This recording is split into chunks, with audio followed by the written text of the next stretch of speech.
Hello students, most welcome है आप सभी का एक बार पुनः बालाजी स्टडी चैनल पर। स्टूडेंट्स, आप सभी को पता है कि हम डेली शाम 7 बजे आप सभी लोगों को क्लास 12 की मैथमेटिक्स के अंतर्गत अनसॉल्व्ड पेपर के सॉल्यूशन की क्लास प्रोवाइड करते हैं। और मैं आप लोगों को पिछले वीडियो में 2022 का सेट नंबर 1 जो है सॉल्व करा रहा था, जिसमें मैंने आप लोगों को क्या किया था भाई, क्वेश्चन नंबर 6 के 3 पार्ट सॉल्व करा दिए थे जो कि 5-5 नंबर वाले प्रश्न हैं। और मैंने आप लोगों को बताया कि आपके बोर्ड एग्जाम में 100 नंबर का प्रश्न पत्र आता है, जिसमें से 5-5 नंबर वाले जो प्रश्न होते हैं टोटल 50 नंबर के होते हैं और 24 नंबर के आपके दीर्घ उत्तरीय प्रश्न होते हैं 3। ठीक, तो ये 5 नंबर वाले और 8 नंबर वाले प्रश्नों की तैयारी आपको बहुत ही बेस्ट तरीके से करनी है। और जहाँ तक कि मेरा मानना है कि यदि आप लगातार जो मैं आपको अनसॉल्व्ड पेपर के सॉल्यूशन की क्लासें प्रोवाइड कर रहा हूँ, इनके आप दीर्घ उत्तरीय और लघु उत्तरीय प्रश्नों को नहीं छोड़ रहे हो, तो बोर्ड एग्जाम में आने वाला लघु उत्तरीय और दीर्घ उत्तरीय प्रश्न आपसे छूटेगा नहीं, ये मेरी गारंटी है। ठीक है, तो आप सभी लोग भाई क्लास को अंत तक किया करें। और इससे क्या होता है कि देखिए यहाँ पर सारे चैप्टर के क्वेश्चन होते हैं ना पेपर में, तो इससे आपके सारे चैप्टरों का रिवीजन भी होता है। ठीक है ना, तो मैं देख रहा हूँ कि आप लोग 2-3 दिनों से कम रुचि ले रहे हैं। अभी शुरुआत तो आप लोगों ने बहुत अच्छी की थी, काफ़ी संख्या में। इस समय लाइव में कम लोग जुड़ रहे हो, तो भाई आप लोग देखिए ज़्यादा से ज़्यादा जुड़ोगे, ठीक, तो हमें भी मोटिवेशन मिलेगा और मैं आप लोगों को जल्दी जल्दी क्लासें प्रोवाइड करूँगा।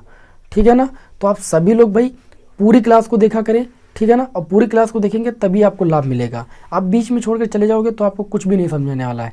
कोई क्वेश्चन ना समझ में आए तो समझने के लिए आप वक्त दोगे तब वो आपको समझ में आएगा, तुरंत आपको नहीं समझ में आ जाएगा। ठीक है ना, तो चलिए फिर शुरू करते हैं आज की क्लास को। और मैंने आप लोगों को पिछले वीडियो में क्वेश्चन नंबर 6 के गा पार्ट तक सॉल्व करा दिया था। घा पार्ट को मैंने नोट किया है। इसमें एक अवकल समीकरण दी गई भाई, और मैंने आपको कई बार बताया है कि अवकल समीकरण में 2 टाइप के क्वेश्चन ज़्यादा पूछ जाते हैं। एक रैखिक अवकल समीकरण के 2 टाइप हैं आपके, और एक समघात अवकल समीकरण। ये आपकी देखा जाए तो समघात अवकल समीकरण, पहले इसको बना के दिखाते हैं।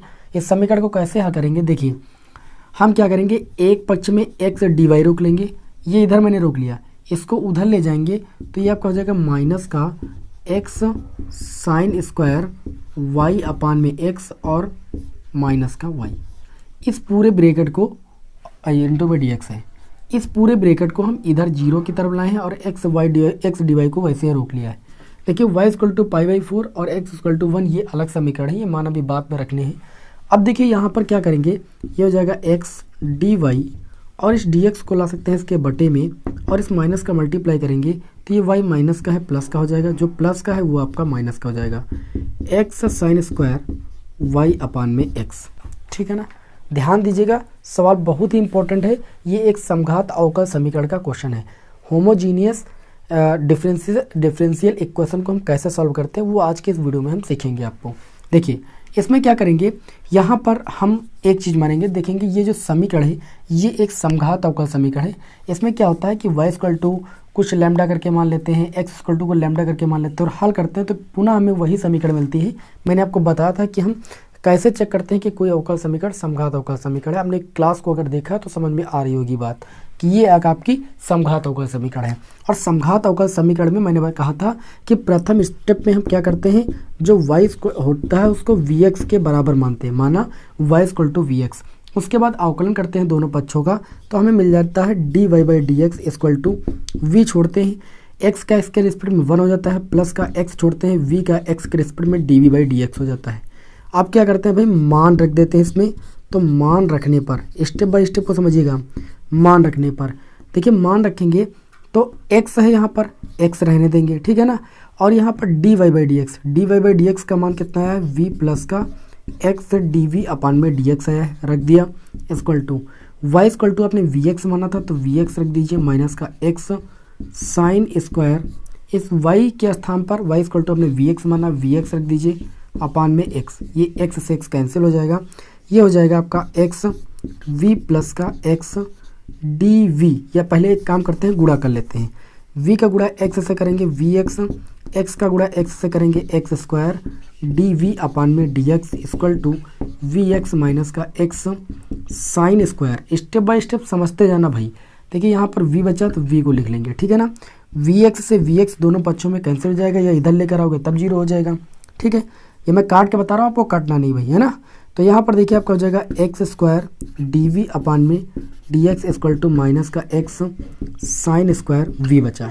अब इतना करने के पश्चात मैंने कई बार आपको बताया है कि एक चरराशि वाले फलनों को एक तरफ कर लेते हैं। जैसे ये v और x के पदों में बचा है तो dx वाले एक तरफ करेंगे और dv वाले एक तरफ कर लेंगे। तो चलिए इसको कर लेते हैं। देखिए ये dv है, dv के बटे में साइन स्क्वायर v लाएंगे तो ये आपका हो जाएगा। देखिए और dx इधर ले जाएंगे। पहले तो आप चाहो तो देखिए एक x से एक x काट सकते हो, एक x बचा, dx उधर जाएगा तो ये आपका आ जाएगा dx, है ना। dx को इधर लेकर आए और माइनस का था, माइनस चिन्ह लगा देंगे और एक x आ जाएगा dx के बटे में इक्वल टू dv एक पक्ष में था, एक पक्ष में dv लिख लिया और साइन स्क्वायर v को क्या ले आएंगे भाई, इसके बटे में लेंगे साइन स्क्वायर v। बताइए भाई इतनी बात समझ में आई कि नहीं समझ में आई? इसमें तो आप लोगों को कोई दिक्कत नहीं होनी चाहिए। अब इसमें आगे बढ़ेंगे, हम क्या करेंगे, दोनों पक्षों का समाकलन करेंगे। दोनों पक्षों का समाकलन करने पर, दोनों पक्षों का समाकलन करने पर, जब भाई दोनों पक्षों का समाकलन करेंगे, माइनस चिन्ह लगा, माइनस लगा लेंगे, 1/x dx हो जाएगा और ये आपका हो जाएगा। देखिए 1/sin स्क्वायर v बन जाएगा आपका cosec स्क्वायर v, है ना, और dv। क्यों? क्योंकि 1/sin स्क्वायर थीटा बराबर होता है cosec स्क्वायर थीटा। अब देखिए 1/x का जो समाकलन होता है वो आपका log x होता है equal to cosec square theta का समाकलन कितना होता है भाई, cot थीटा होता है, लेकिन माइनस का होता है। ठीक, तो माइनस का cot थीटा के स्थान पर v लिख देंगे और प्लस का c लिख देंगे। ठीक है ना। अब देखिए v आपकी मानी हुई वैल्यू है, आपने माना था y इक्वल टू vx, तो यहाँ से अगर आप v का मान निकालोगे तो y बटे x मिलेगा। देखिए v मानी हुई वैल्यू कभी भी आंसर में नहीं आती है, तो हम इसमें मान रख देंगे। तो ये माइनस का हो जाएगा, ये कितना हो जाएगा, माइनस का log x भाई हो जाएगा और इक्वल टू माइनस का cot, और v के स्थान पर हम लिख सकते हैं y/x और प्लस का c। इतनी बात समझ में आई। अब क्या करेंगे, यहाँ पर देखिए एक काम करेंगे, माइनस का c जोड़ लेंगे। c एक अचर वैल्यू होती है, कोई दिक्कत नहीं, माइनस कॉमन ले लेंगे तो हो जाएगा minus log x equal to minus common ले लेंगे तो cot y/x बच जाएगा और प्लस का c बच जाएगा। माइनस से माइनस काट देंगे तो ये आपका आ जाएगा log x equal to cot y/x plus का c। देखिए वैसे तो देखा जाए तो ये अवकल समीकरण यहाँ पर सॉल्व हो चुकी, लेकिन आगे बोला गया है कि एक y इक्वल टू π/4 और x इक्वल टू 1 रखेंगे। तो लिखेंगे y इक्वल टू π/4 व x इक्वल टू 1 रखने पर, इसी समीकरण में रख देंगे। यहाँ पर आंसर आ चुका था, लेकिन आगे जो दिया था उसको हल कर रहे हैं। log x के स्थान पर 1 रखेंगे और cot, देखिए भाई y के स्थान पर हमको π/4 रखना, π/4 रख दिया, और x के स्थान पर 1 रखना है तो बट्टे में 1 कर दिया और प्लस का c कर दिया। log 1 की वैल्यू 0 होती है और यहाँ पर बचेगा cot π/4, cot π/4 की वैल्यू 1 होती है, 1 प्लस c। तो यहाँ से आप देखोगे c बराबर 1 उधर जाएगा तो माइनस का बना जाएगा, c बराबर -1 हो जाएगा। तो जो ये अवकल समीकरण का हल मिलेगा, तो इस स्थिति में अब जो ये अवकल समीकरण थे इसमें c क्या था, अचर पद था, c का मान आ चुका है, c बराबर -1 आया है, तो इस मान को बस इसी में रख देंगे। तो ये आपका हो जाएगा log x equal to cot y/x, है ना, cot y/x प्लस c की वैल्यू कितनी है भाई, -1। अब ये अवकल समीकरण का जो हल आएगा वो आपका ये आएगा। अगर ये चीज़ न दी होती तो यहीं पर आपका क्वेश्चन का आंसर हो जाता। इस तरीके से हम समघात अवकल समीकरण को हल करते हैं, और समघात अवकल समीकरण का क्वेश्चन आपके बोर्ड एग्जाम में 5 नंबर से नीचे तो कभी नहीं आया है, 8 नंबर में भले पूछ ले जाए। स्क्रीनशॉट लेना है तो जल्दी से ले लीजिए, फिर बढ़ते हैं अगले क्वेश्चन की ओर। उम्मीद करता हूँ आप सभी लोगों ने स्क्रीनशॉट ले लिया होगा और इस प्रश्न को जरूर तैयार कर लीजिए, बोर्ड एग्जाम के लिए बहुत ज़्यादा इंपॉर्टेंट। अब चलिए बढ़ते हैं अगले क्वेश्चन की ओर। देखिए लॉन्ग सारे क्वेश्चन आपको कराए जा रहे हैं, ठीक, और मैंने आपको बता दिया कि लॉन्ग क्वेश्चन अगर देखा जाए 5 नंबर वाले और 8 नंबर वाले प्रश्नों का वेटेज जोड़ा जाए तो 100 नंबर में 74 नंबर के प्रश्न आपके आते हैं, और आप इन पर अगर फोकस ना किए तो ये समझ लीजिए कि आपका पेपर जो है वो डूब सकता है। तो पेपर में अगर नैया पार लगानी है तो आप इन्हीं प्रश्नों पर सबसे ज़्यादा फोकस कीजिए भाई, ठीक। और ये जो मॉडल प्रश्न पत्र में है इनको मत छोड़िए जो मैं आपको हल करा रहा हूँ, क्योंकि यही प्रश्न आपके बोर्ड एग्जाम में रिपीट होते हैं हमेशा, और यही आपको गेस्ट पेपर में देखने को मिलते हैं, यही आपको सीरीज जो आपकी क्वेश्चन बैंक आती वहाँ पर भी देखने को अक्सर मिल जाते हैं। चलिए यहाँ पर जो अगला क्वेश्चन है, जो कि बोर्ड एग्जाम 11, 12, 17, 19 और 2022 के 2 सेटों में लगातार पूछा गया है। 20 सेट में हल करा रहे, अगले सेट में आएगा तो आपको नहीं बताएंगे भाई। इसमें बताया जा रहा है कि आपको समाकलन करना है। अगले में लिमिट दी गई है 0 से π/2 और ये दिया गया है log sin x। ये सबसे पॉपुलर क्वेश्चन है, sin x और dx इक्वल टू आपको प्रूव करना है π/2 π/2 और log 1/2।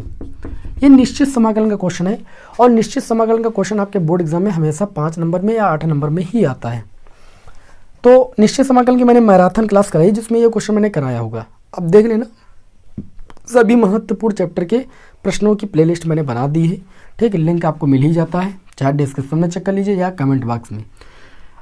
ऐसे फलनों का समाकलन करने के लिए सबसे पहले स्टेप में मानते हैं i = लिमिट 0 से π/2 log sin x दिया गया है, log sin x ही दिया गया था ना, log sin x दिया गया है dx। सबसे पहले स्टेप में हम एक परगुण का उपयोग करेंगे। क्या परगुण लगाएंगे? इसको समीकरण 1 मानेंगे। दूसरी समीकरण हम मानेंगे, दूसरी समीकरण नहीं मानेंगे, लिखेंगे प्रगुण। प्रगुण कौन सा प्रगुण लगाएंगे? Limit 0 to a fx dx बराबर आपका प्रगुण होता है limit 0 to a fx minus a, oh sorry a minus x. Limit से x को माइनस करते हैं, लिमिट यहाँ पर a थी, a से मैंने x को माइनस किया dx। तो वैसा ही कुछ यहाँ पर करेंगे, i = लिमिट 0 से π/2 log, ये हो जाएगा साइन x के स्थान पर π/2 माइनस का x और ये dx हो जाएगा। i = limit 0 to π/2 log sine 90 minus theta cos theta होता है, तो ये cos x dx आपका हो जाएगा। इसको समीकरण 1 माना था, इसको समीकरण 2 मानेंगे। समीकरण 1 + 2 से हम क्या निकालेंगे? आंसर निकालेंगे। तो i और i जुड़ के हो जाएगा 2i और लिमिट 0 से π/2 हो जाएगी। log sin x में log cos x को जोड़ेंगे तो log sin x plus log cos x bracket में करके dx लिख देंगे। यहाँ पर प्रॉपर्टी लॉगरिथमिक की लगा देंगे तो लिमिट 0 से π/2 log m plus log n होता है log mn यानी log sin x इंटू में cos x, ठीक। क्या करेंगे? इसको 2 से हम भाग कर देंगे और 2 से गुणा कर देंगे, इंटू में dx कर देंगे। इतना तो सभी लोग कर सकते हो ना। देखिए इस सवाल को स्टेप बाय स्टेप समझिए और इसको कायदे से प्रैक्टिस कर डालिए। ये क्वेश्चन कई बार बोर्ड एग्जाम में आ चुका है और रिपीट ही होता है। लिमिट 0 से π/2, ठीक है ना। और ये आपका बन जाएगा log, ऊपर देखिए 2 से मैंने गुणा किया, 2 sin x इंटू में cos x बन जाएगा sin 2x और बटे में 2 हो जाएगा, ठीक है ना। और इंटू में आपका कितना हो जाएगा? dx हो जाएगा। भाई इतनी बात समझ में आई कि नहीं समझ में आई? उम्मीद करता हूँ कि समझ में जरूर आई होगी। ये हो जाएगा 2i = लिमिट 0 से π/2।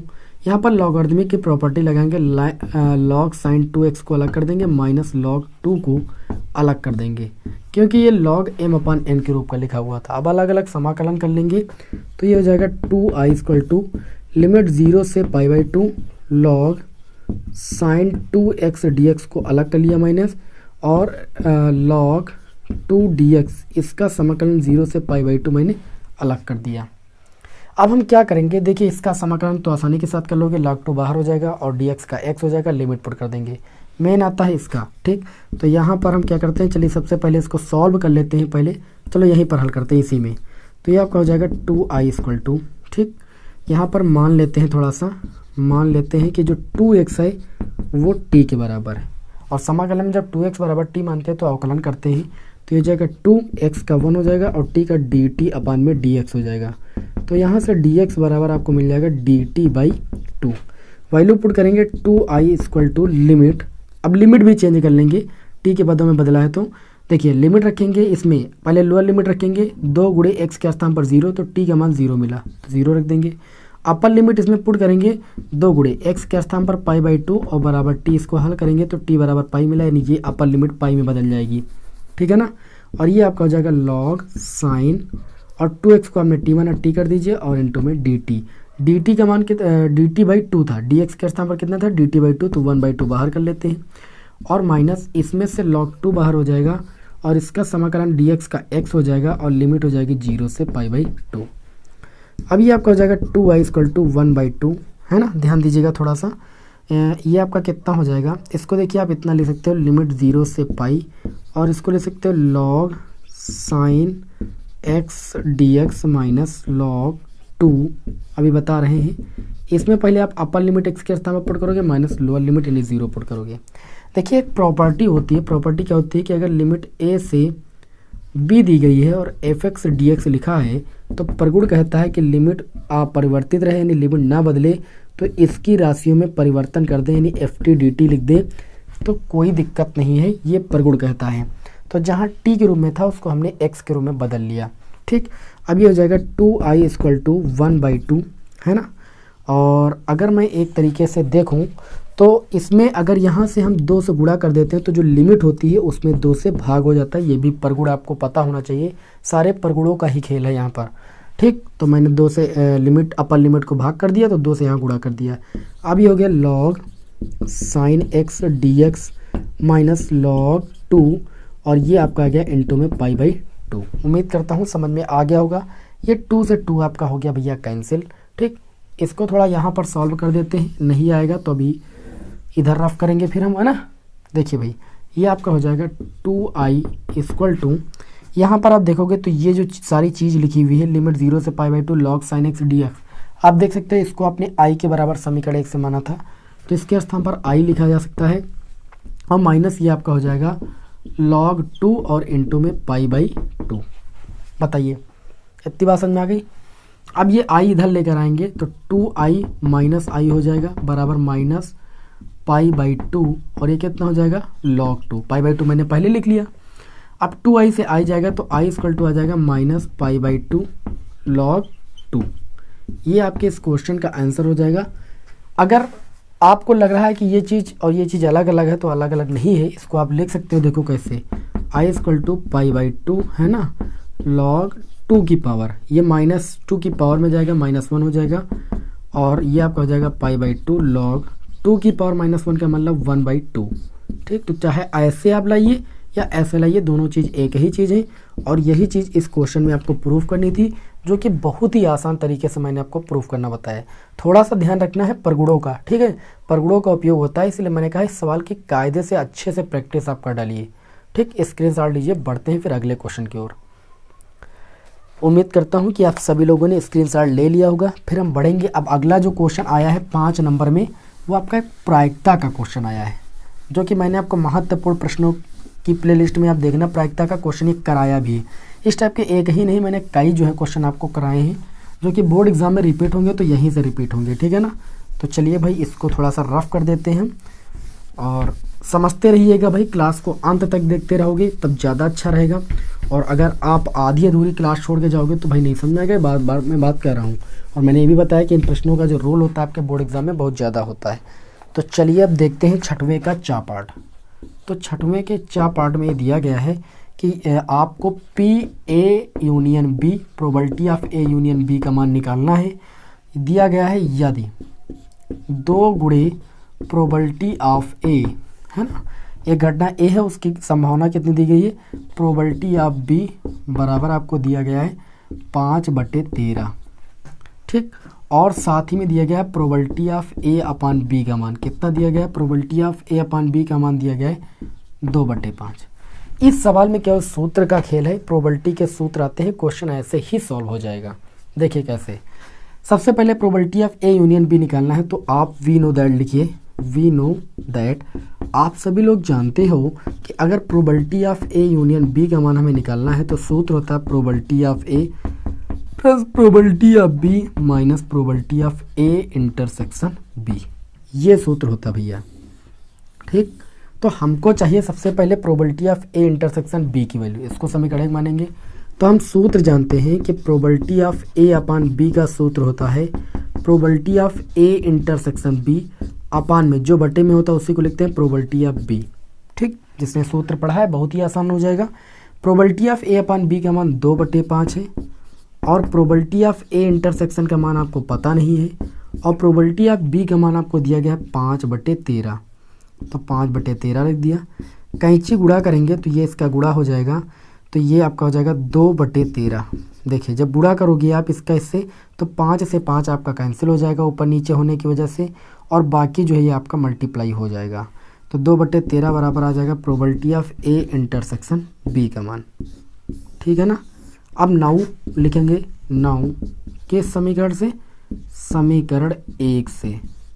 समीकरण 1 में probability of A union B बराबर है प्रोबेबिलिटी ऑफ A, 2 गुणे प्रोबेबिलिटी ऑफ A बराबर 5/13, क्योंकि ये प्रोबेबिलिटी ऑफ B के बराबर है। तो यहाँ पर प्रोबेबिलिटी ऑफ A का मान निकालेंगे, 2 आ जाएगा 13 के बटे में गुणे में, तो ये आपका आ जाएगा 5/26 प्लस प्रोबेबिलिटी ऑफ क्या होता है भाई बी, प्रोबेबिलिटी ऑफ बी का मान केवल 5/13 है, तो 5 मैंने 13 कर लिया, minus probability of A intersection B जिसका मान आपका आ चुका है 2/13 मैंने लिख लिया। इसको हल करेंगे तो probability of A union B का मान आ जाएगा, एलसीएम आपको भैया 26 मिलेगा। कितना मिलेगा? 13 और 26 में एलसीएम 26 मिल जाएगा, 5 हो जाएगा, 13 दूना 26, 2 5 का गुणा 10 हो जाएगा, 13 दूना 26, 2 2 का गुणा 4 हो जाएगा। तो probability of A union B का मान कितना आ जाएगा? 10 5 15, 15 से 4 जाएगा 11, 11/26। यहाँ पर आप देख सकते हो कि probability of A union B का मान आ चुका है। और मैंने आपको बताया था कि प्रोबेबिलिटी यानी प्रायिकता का मान कभी भी 1 से ज़्यादा नहीं होता है, तो आप इसको हल करोगे 1 से कम ही आएगा। ये हमारे उत्तर की जांच हो गई, ठीक है ना। इसका स्क्रीनशॉट लीजिए। फिर बढ़ते हैं अब आगे लॉन्ग क्वेश्चनों की ओर, 8 नंबर वाले क्वेश्चनों की ओर। इसका स्क्रीनशॉट आप ले सकते हो। तो चलिए इसको फिलहाल हम रफ करते हैं और बढ़ते हैं क्वेश्चन नंबर 7 के का पार्ट की ओर। अब देखिए ये जो 7 नंबर क्वेश्चन दिया गया इसमें का और खा पार्ट कर दिए गए। मैंने एक क्वेश्चन का 4 नंबर का बना दिया गया है, ठीक। चलिए देखते हैं भाई कैसे इन क्वेश्चनों को हल करेंगे। तो क्वेश्चन नंबर ये हमारा 7 होगा, 7 का पार्ट होगा, ठीक है। तो 7 के का पार्ट में क्या दिया गया है? का पहला पार्ट है, मतलब ये 7 का पहला पार्ट है। इसमें बोला जा रहा है कि यदि ए इक्वल टू आपको एक आव्यूह दिया जाता है जो कि 3x3 ऑर्डर का है, 1 0 2 और दिया जाता है 0 2 1 2 0 3। आपसे पूछा जाता है तो सिद्ध कीजिए।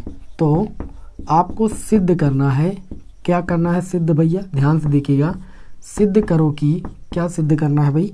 a³ माइनस का 6a² और प्लस का 7a प्लस का 2i, देखिए बराबर 0 आपको प्रूव करना है। ये बहुत सिंपल है, आप इसमें LHS लीजिएगा, है ना। वाइट बोर्ड है, यहाँ पर थोड़ा सा ये सब लिखने में काफ़ी बड़ा जगह लगता है, इस वजह से मैं तुमको इसको समझाए दे रहा हूँ, आप इसे लगा तुरंत लोगे। a³ का मतलब जो है आप आव्यूह को ए आव्यूह का मान 3 बार लिख के गुणा करोगे, पहले 2 बार गुणा करोगे जो आएगा, फिर तीसरी बार गुणा करोगे। तो ये आप कर सकते हो 1 0 2 0 2 1 2 0 3, इसके क्यूब का मान निकाल सकते हो 3 बार मल्टीप्लाई करके। -6 इंटू a² मतलब इसी का स्क्वायर 1 0 2 0 2 1 और 2 0 3, ओके। फिर प्लस 7 इंटू में ए का जो मान है वो रख दीजिए और 7 लिख दीजिए, तो 1 0 2 है ना, 0 2 1 2 0 3। उसके बाद है प्लस का 2i, तो आप प्लस का 2 लिखोगे और यहाँ पर जो आइडेंटिटी मैट्रिक्स होगा वो 3x3 का होगा, क्योंकि सारे आव्यूह 3x3 के हैं। तो ये 1 1 1 0 0 0 0 0 0, इस तरीके से ये आइडेंटिटी मैट्रिक्स आपका हो गया। अब आपको बस इतना इसको सॉल्व करना है, मतलब इसका 3 बार मल्टीप्लाई अलग कर लेना, वैल्यू रख देना, इसका 2 बार मल्टीप्लाई कर लेना, बाद में प्रत्येक एलिमेंट से 6 से मल्टीप्लाई कर देना, फिर इसका प्रत्येक एलिमेंट से 7 से मल्टीप्लाई कर देना, क्योंकि इसके जो है गुणे में 7 है और इस आव्यूह के गुणे में 2 है, तो 2 से मल्टीप्लाई कर देंगे, बाकी सबको जो है यहाँ पर जोड़ लेंगे, उसके बाद इस आव्यूह से घटा देंगे बस, ठीक है। और आप देख लेना आपको प्रत्येक जो एलिमेंट मिलेगा वो 0 0 0 0 0 0 0 0 यानी एक शून्य आव्यूह मिल जाएगा जिसका मान शून्य के बराबर होता है, और राइट हैंड साइड में आपको जो प्रूव करना है वो आपका आ जाएगा, ठीक है ना। सिंपल है, इतना आप सभी लोग कर सकते हो, ठीक है। ये आप कर लीजिएगा, नहीं होगा तब आप हमें कमेंट कीजिएगा, हो जाएगा, ठीक। अब बढ़ेंगे हम अगले क्वेश्चन की ओर, का के सेकेंड पार्ट की ओर, जो कि सबसे मस्त क्वेश्चन है। इस तरह के क्वेश्चनों में तो बोरियत महसूस होती है, और आप लोग देखिए बोरियत महसूस मत कीजिए, क्योंकि ये क्वेश्चन बोर्ड एग्जाम में आएंगे तो वहाँ पर आप सीख के नहीं जाएंगे, प्रैक्टिस करके नहीं जाएंगे, तो आपको बिल्कुल नहीं आने वाला है। तो चलिए देखते हैं जो इसका खा पार्ट है, का दूसरा पार्ट है, 2 पार्ट है ना। एक वक्र का समीकरण दिया गया है, y इक्वल टू कितना दिया गया है आपको, दिया गया है x³ प्लस का 2x और प्लस का 6 दिया गया। ये वक्र का समीकरण दिया गया है कि उन अभिलंबों का समीकरण ज्ञात कीजिए जो रेखा, एक रेखा का समीकरण दिया गया है, एक वक्र का समीकरण दिया गया है, एक रेखा का समीकरण दिया गया है। रेखा का समीकरण दिया गया है x प्लस 4y और प्लस का दिया गया 4 इक्वल टू 0, इस रेखा के समांतर है, ठीक है ना। अब आपको क्या करना है, जो ये रेखा दी गई है इसका क्या कर देना है, अवकलन कर देना है। तो ये आपका हो जाएगा dy/dx, और x³ का अवकलन हो जाएगा 3x², 2x का 2 हो जाएगा, x का x के रिस्पेक्ट में 1 हो जाएगा, 6 का अवकलन आपका 0 हो जाएगा। तो d Y by D x का जो मान आ जाएगा वो आपका आ जाएगा 3x² + 2। जो डी बाई डी एक्स होता है इसको बोलते हैं स्पर्श रेखा की प्रवणता। स्पर्श रेखा की प्रवणता जो होती है वो d Y by D x होती है। ठीक, तो यहाँ से निकालेंगे अभिलंब की प्रवणता कितनी हो जाएगी, अभिलंब रेखा की प्रवणता। अभिलंब के समीकरण निकालना ना, अभिलंब रेखा की जो प्रवणता होती है उसका सूत्र भी आप सभी लोगों ने पढ़ा है, -1/, स्पर्श रेखा की प्रवणता। तो -1/, स्पर्श रेखा की प्रवणता कितनी है, 3x² + 2। ठीक है, नाउ अब आ जाएंगे जो रेखा का समीकरण दिया गया है, रेखा का समीकरण। तो रेखा का समीकरण दिया गया है x प्लस, ये देखिए यहाँ पर 4y नहीं बल्कि 14y है ना, 14y + 4 = 0। अब हम इस रेखा का जो है प्रवणता निकालेंगे तो इसका x के सापेक्ष अवकलन करेंगे तो x का x के सापेक्ष अवकलन 1 + 14 छूटेगा, y का x के रिस्पेक्ट में अवकलन dy बाई डी एक्स, 4 अचर पद का अवकलन 0। तो जब डी बाई डी एक्स का मान यहाँ से निकालेंगे तो 1 उधर जाएगा -1 और 14 जाएगा 1 के बट्टे में -14। अब देखा जाए तो इन्होंने ये कहा है कि जो अभिलंब रेखा की प्रवणता है, ठीक, वो इसकी इस रेखा की प्रवणता के बराबर है। मतलब वक्र का समीकरण जो है उस रेखा के समांतर है। समांतर होने का मतलब इनकी प्रवणताएं आपस में क्या होंगी भाई, बराबर होंगी। तो लिखेंगे हम प्रश्नानुसार। क्या लिखेंगे भाई, प्रश्नानुसार। प्रश्नानुसार का मतलब ये है कि ये प्रवणता और ये प्रवणता बराबर होगी। इन्होंने कहा ना अभिलंब रेखा की जो प्रवणता है वो रेखा की प्रवणता के बराबर है। समांतर होने का मतलब यही है कि प्रवणताएं बराबर। तो -1/3x² + 2 को हम दिखा देंगे -1/14 के बराबर। माइनस माइनस कैंसिल, कैंची गुणा करेंगे, 3x² + 2 बराबर आपका 14 हो जाएगा। तो यहाँ से निकालेंगे 3x² बराबर, ये 2 उधर जाएगा तो आपका देखिए कितना हो जाएगा भाई, 14 - 2, तो 3x² बराबर आपका आ गया 12, 3 चौक 12, यानी x बराबर आ जाएगा √4। √ से 4 मान निकलेगा +-2। x के 2 मान आ गए, एक आपका आ गया भाई +2 और x का मान एक आ गया -2। तो लिखेंगे कि जब x बराबर +2 तो y बराबर कितना मिलेगा, बिंदु निकालना है ना। तो आ जाएंगे समीकरण 1 पर, y बराबर आपका है x³ + 2x + 6। पहले में x बराबर 2 पर y का मान निकालेंगे, फिर x बराबर -2 पर y का मान निकालेंगे। दो बिंदु मिलेंगे, y = यहाँ पर 2 का क्यूब हो जाएगा +2 × x का मान 2 रखा +6, y = 2 का क्यूब 8 और 2 दूनी 4 +6, 6 4 10 18 आ जाएगा। मतलब एक बिंदु मिल गया 2, 18। जब x का मान 2 था तो y का मान 18 आ गया। ठीक है, नाउ अब क्या करेंगे, यदि x बराबर -2 हो तो y का मान निकालेंगे इसी समीकरण में रख के। तो यह हो जाएगा -2 का क्यूब +2 × -2 और +6। तो y = -2 का क्यूब -8, -2 और +2 का गुणा -4 +6। y = 8 4 12 -12 +6 यानी -6 आ जाएगा। तो जो अगला बिंदु आएगा वो आपका आ जाएगा -2, -6। अब इस बिंदु पर आपको अभिलंब रेखा का समीकरण निकालना है और इस बिंदु पर अभिलंब रेखा का समीकरण निकालना है। ठीक, तो लिखेंगे 2, 18 पर अभिलंब रेखा का समीकरण। अभिलंब रेखा का समीकरण। अच्छा, अभिलंब रेखा का समीकरण निकालने के लिए सूत्र लगाते हैं, y - y1 = -1/dy by D x, x - x1। यही सूत्र तो लगाते हैं, लगा दिया मैंने सूत्र को। स्क्रीनशॉट थोड़ा ले लीजिए, इधर हमें रफ जरूर करना पड़ेगा क्योंकि हमारे पास जगह नहीं है भाई। इसको रफ कर देते हैं थोड़ा सा। देखिए आपका कितना हो जाएगा, y - y1 की वैल्यू की अगर बात करें 18, x1 की वैल्यू 2 है, तो y - 18 = अभिलंब रेखा की प्रवणता आपने निकाली -1/14 रख दीजिए। x - x1 की अगर बात करें तो x1 की वैल्यू 2 है। आप चाहो तो देखिए -1/, स्पर्श रेखा की प्रवणता रखोगे तो आपके 3x² + 2 आएगी और x के स्थान पर आप कितना रखोगे भाई, 2 रखोगे, x का मान 2 है, तब अब भी आपका आ जाएगा, या यहीं से रख दीजिए। इसको हल करोगे तो ये 14y, और देखिए 14 और 18 का यहाँ पर हम गुणा करेंगे तो हमें कितना मिल जाएगा भाई, 252 मिल जाएगा। 252 लिख दिया, माइनस चिन्ह लगा था वैसे लगा दिया, -x का गुणा -x और -2 ये आपका +2 हो जाएगा।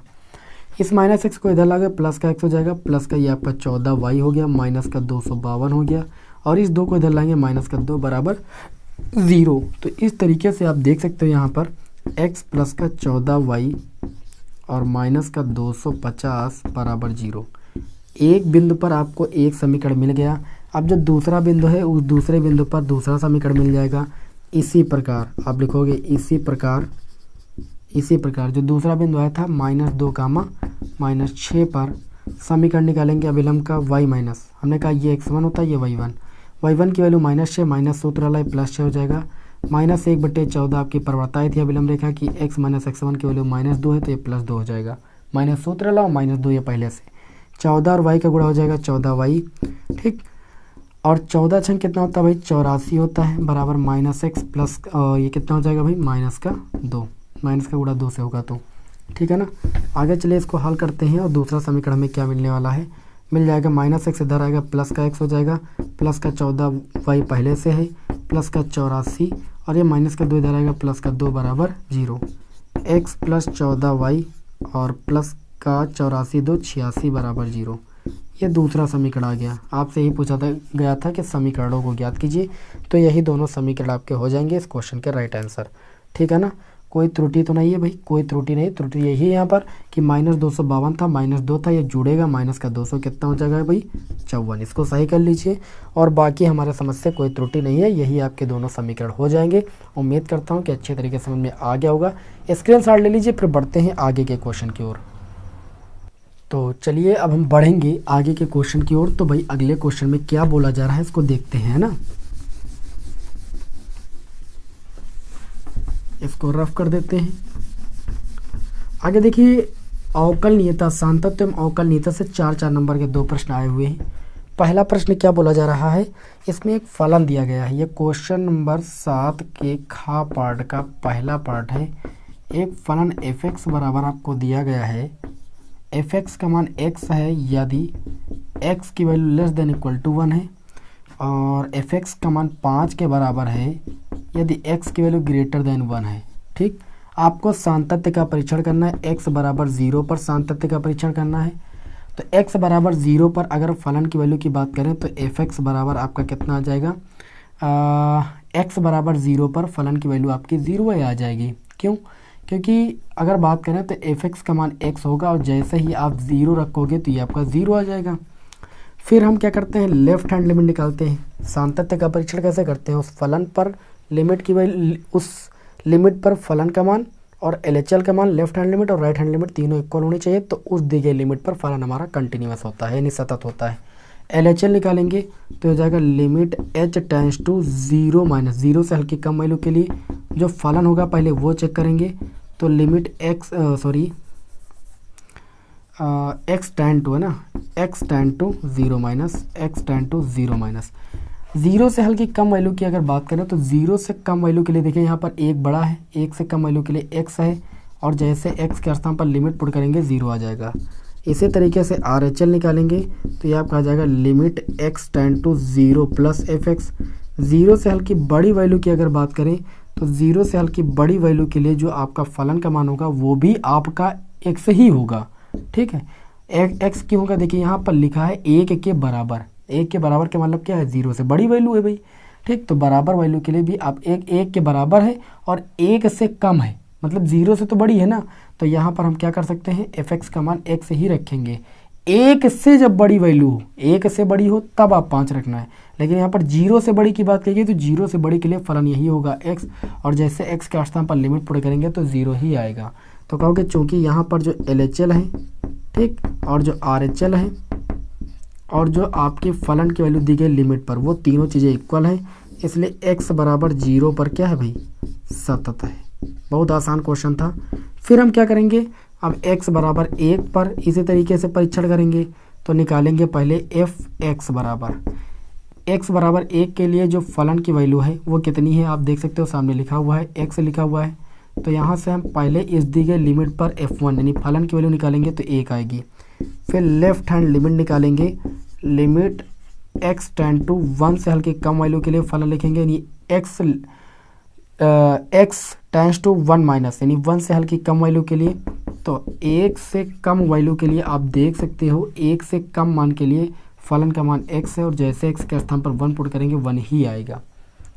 फिर अगले स्टेप में क्या करते हैं, RHL की यानी राइट हैंड लिमिट की वैल्यू प्राप्त करते हैं। तो यह आ जाएगा limit x tend to 1 plus यानी 1 से हल्की बड़ी वैल्यू के लिए तो 1 से हल्की बड़ी वैल्यू की अगर हम बात करें तो जो फलन की वैल्यू हो जाएगी 1 से बड़े मान के लिए जो फलन का मान है वो आपका 5 है। 5 में कहीं पर x का मान 1 पुट करते नहीं बनेगा क्योंकि कोई वेरिएबल नहीं है, तो इसका मान 5 आ जाएगा। आप देखिए कि f1 की जो वैल्यू आई है वो लेफ्ट हैंड लिमिट के बराबर है। f1 की वैल्यू 1 आई है और LHL की वैल्यू 1 आई, लेकिन जो RHL की वैल्यू आई है वो 5 आई है, तो हम नहीं कह सकते कि RHL के बराबर है। तो इस प्रकार हम कहेंगे कि x बराबर 1 पर जो फलन है वो क्या है भाई, सतत नहीं है, सतत नहीं है। अब हमने यहाँ पर x बराबर 1 पर कंटिन्यूटी चेक कर ली, x बराबर 0 पर चेक कर ली। हमें अगले स्टेप में क्या चेक करना है, x बराबर 2 पर, x बराबर 2 पर। तो fx की अगर बात करें, ध्यान दीजिएगा, x बराबर 2 पर x 2 के बराबर है, 2 के बराबर है ना, तो यहाँ पर देखिए 1 से बड़ी वैल्यू होगी तभी 2 पर आएगी, निर्भर करेगी। यहाँ पर 1 के बराबर है तो x बराबर 2 पर जो फलन की वैल्यू है वो 5 है, यानी जो f2 की वैल्यू हो जाएगी वो आपकी 5 हो जाएगी। लेफ्ट हैंड लिमिट की अगर बात करेंगे, limit x tend to 2 minus fx, 2 से हल्की बड़ी वैल्यू पर आपको फलन का मान ढूंढना है। तो 2 से हल्की बड़ी नहीं मतलब कम वैल्यू पर, 2 से कम होने का मतलब 1 से तो ज़्यादा ही वैल्यू होगी, तो 1 से ज़्यादा वैल्यू वाला फलन हम लेंगे यहाँ पर। तो ये आपका हो जाएगा लिमिट कितना हो जाएगा भाई, x tend to 2 minus fx का मान 5 हो जाएगा। 5 में कोई वेरिएबल ना होने के कारण कोई भी लिमिट नहीं पुट होगी, इसका मान 5 आ जाएगा। इसी प्रकार RHL आप निकालोगे तो RHL हो जाएगा limit x tend to 2 plus 2 से हल्की बड़ी वैल्यू के लिए, जो वैल्यू 2 से हल्की बड़ी वैल्यू के लिए अगर निकालना है तो वो 1 से बड़ी वैल्यू के लिए ही वाला फलन लिया जाएगा, क्योंकि 1 से जो वैल्यू बड़ी होगी वही यहाँ पर हम 2 से बड़ी वैल्यू के लिए फलन ले सकते हैं। तो ये आपका हो जाएगा limit x tend to 2 plus 2 से बड़ी वैल्यू के लिए आपके फलन का मान 5 है।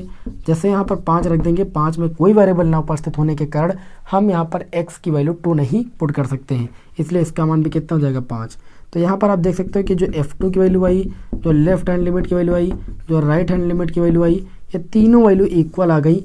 इस वजह से हम कहेंगे कि x बराबर 2 पर क्या है भाई, सतत है। फलन क्या है भाई, सतत है, यानी कंटिन्यूअस है। बहुत ही आसान क्वेश्चन था, इसका मैंने पूरा कॉन्सेप्ट आपको अच्छे तरीके से समझा भी दिया था, इसका आप स्क्रीनशॉट ले सकते हो भाई, है ना। फिर हम बढ़ेंगे अगले क्वेश्चन की ओर, यानी इसके दूसरे पार्ट की ओर, खा के दूसरे पार्ट की ओर, 7वें के दूसरे पार्ट की ओर। इसको थोड़ा सा रफ कर देते हैं। और ये अवकलन का क्वेश्चन आया है, बहुत ही ज़बरदस्त और बहुत ही उमड़ा हुआ प्रश्न है, ठीक है ना। कई बार बोर्ड एग्जाम में पूछा गया है 5 नंबर में। चलिए इसको भी सॉल्व करा देते हैं। यहाँ पर देखिए बोला गया है कि यदि, क्या बोला गया है, यदि y इक्वल टू e की power a cos inverse x दिया गया है ना, तो आपको क्या करना है, सिद्ध करना है कि ये 1 माइनस एक्स स्क्वायर और d2y अपान में dx स्क्वायर माइनस का x dy बाई dx और माइनस का a square y equal to 0, ये चीज़ आपको क्या करनी है, यहाँ पर सिद्ध करनी है अवकलन के माध्यम से, द्वितीय कोटि के अवकलज के माध्यम से। तो पहले हम एक बार अवकलन करेंगे, तो यहाँ से हमें dy बाई dx बराबर कितना मिल जाएगा, e की power a cos inverse x। क्यों, क्योंकि e की पावर x के टाइप के फलन का अवकलन e की पावर x ही होता है, तो वैसे लिख दिया। फिर अवकलन करते हैं x के स्थान पर जो होता है, a के स्थान पर, यहाँ पर x के स्थान पर a cos इनवर्स x, तो ये आपका आ जाएगा dy by dx equal to e की power a cos inverse x, और a cos इनवर्स x का करेंगे, a बाहर हो जाएगा, cos इनवर्स x का minus 1 upon under root 1 minus x square होता है। Under root 1 minus x square इधर बटे में ही इधर आ जाएगा इसके गुणे में, तो under root 1 minus x square हो जाएगा, और ये dy बाई dx हो जाएगा, और ये हो जाएगा a e की power a cos inverse x, और माइनस लगा देंगे, वर्ग कर देंगे। वर्ग करने पर दोनों पक्षों का क्या कर देंगे भाई, वर्ग कर देंगे, तो ये 1 माइनस एक्स स्क्वायर हो जाएगा, अंडर रूट हट जाएगा, यहाँ वर्ग करेंगे तो dy बाई dx का क्या हो जाएगा, होल स्क्वायर हो जाएगा। यहाँ वर्ग करेंगे तो माइनस का स्क्वायर प्लस हो जाएगा, a का स्क्वायर a स्क्वायर हो जाएगा, और e की पावर, ध्यान दीजिएगा, e की पावर कितना हो जाएगा, a cos इनवर्स x का होल स्क्वायर हो जाएगा। कितना हो जाएगा, a cos इनवर्स x का होल स्क्वायर, दोनों पक्षों का वर्ग करने पर, ठीक है ना। इतनी बात समझ में आ गई।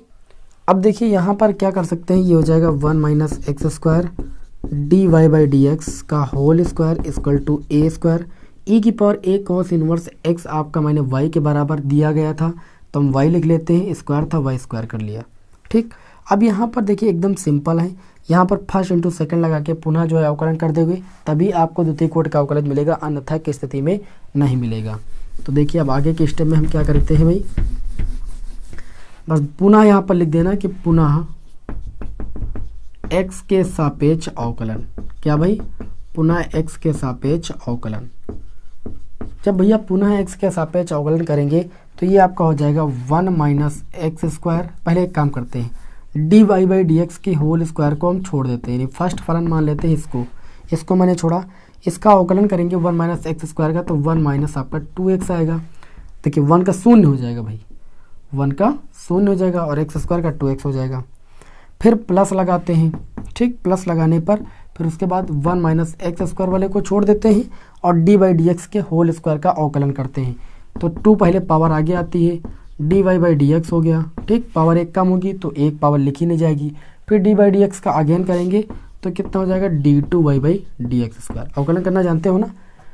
देखिए डी बाई डी एक्स का होल स्क्वायर था, पावर आ गई, पावर से एक कम हुआ, फिर d by D x x के स्थान पर था, डी बाई डी एक्स का अगेन करेंगे, d two y by D x square हो जाएगा।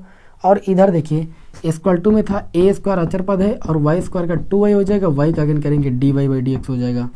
तो ये आपका आ जाएगा माइनस का, देखिए इतने में आप चाहो तो d Y by D x common ले सकते हो, तो ब्रैकेट में आपका बचेगा माइनस का 2x d Y by D x बच जाएगा, है ना, होल स्क्वायर था तो एक बच गया, और प्लस का 1 माइनस एक्स स्क्वायर और इंटू में 2 और ये आपका d two y by D x square. क्यों, क्योंकि d by D x common ले लिया, इक्वल टू, अब देखिए आपका क्या बचेगा, इक्वल टू इधर लिखते हैं ए स्क्वायर इंटू में 2y D Y by D X. देखिए D by D X D by D X दोनों पक्षों में कैंसिल हो जाएगा। अब आपको जो प्रूव करना है उस पर फोकस कीजिए। सबसे पहले 1 माइनस एक्स स्क्वायर लिखिए और d two y by D x square लिखिए। आप चाहते तो 2 और 2 कॉमन लेकर के ये 2 भी काट सकते थे, 2 यहाँ लिख लीजिए कॉमन लेने पर और 2 से 2 को भी काट दीजिए।